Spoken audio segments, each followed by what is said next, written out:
সোহাগ রে, ভুল নাম্বারে 4,000 টাকা বিকাশে পাঠাই দিছি। এখন ফোন দিতেছি, নাম্বারটা বন্ধ দেখাইতে। তুই আনো কেমনে? আমি তোর বিচারতে তোর বাড়িতে আইছি, দেখ কিছু করতে পারস নি। মানে ভুল নাম্বারে 4,000 টাকা বিকাশে পাঠাই দিছস, হ্যাঁ, ওই নাম্বারে ফোন দিস, নাম্বারটা বন্ধ দেখায়। নাম্বারটা বন্ধ দেখাইতেছে। 100% তোর টাকা ফেরত নাই, তার কেমনে? সমস্যা নাই। ভুল নাম্বারে বিকাশে টাকা পাঠাই দিলে কি করবেন শিখে রাখেন, খুবই গুরুত্বপূর্ণ। কিন্তু আমি বিকাশ অ্যাপে চলে আসবো, আমার ফ্রেন্ডের মোবাইলটা হাতে নিলাম, 4,000 টাকা পাঠাই দিছে, ব্যালেন্স দেখাচ্ছি, এই যে দেখুন ব্যালেন্সে ট্যাপ দিলাম, মাত্র 36 টাকা।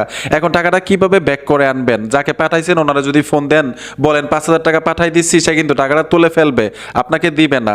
ওনাকে ফোন দেওয়ার আগেই ট্রাই করবেন টাকাটা ব্যাক করার জন্য। সেন্ড মানিতে টাচ করবেন, টাচ করার সাথে সাথে এখানে দেখুন নন বিকাশ লেখা আছে, এখানে ট্যাপ দিবেন। ট্যাপ দেওয়ার সাথে সাথেই বাতিল নামে একটা অপশন থাকবে, যে দেখুন 4,000 টাকা পাঠাই দিছিল, এই বাতিলে টাচ করে দিবেন। এইখানে দেখুন হা লেখা আছে, আপনি হাতে ট্যাপ দিবেন।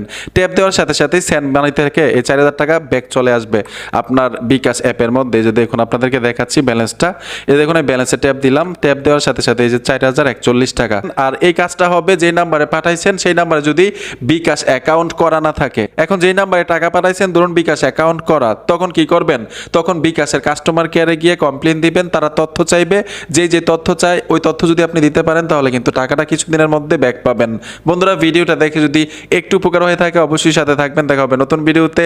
আল্লাহ হাফেজ।